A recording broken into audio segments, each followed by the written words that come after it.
深圳灣口岸通地鐵啦，港鐵風格，全自動駕駛，黑科技滿滿。深圳13號線南連香港，北接東莞，串起南山、寶安、光明3個區。唔單止係科興打工仔嘅專線，仲方便香港朋友往返內地。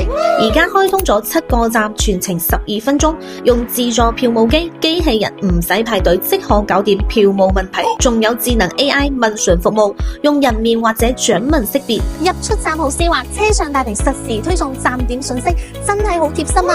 而家原市好多商家推出港客優惠活動，買嘢真係好抵啊！從深圳灣口岸出發，再坐2個站就到後海站相約啦。可以去萬象城、海岸城、步行街購物，去保利劇院睇表演，轉22號線直達寶安國際機場，睇科園站轉2號線去蛇口食海鮮，去海上世界睇夜景都唔錯㗎。睇粵海門口站轉9號線直達港大深圳醫院，平時體檢都好方便。返香港從深圳灣口岸 BC 出口出發，再行100米即可過關，出行超方便。關注我哋，了解更多大灣區資訊。做個 friend 啦！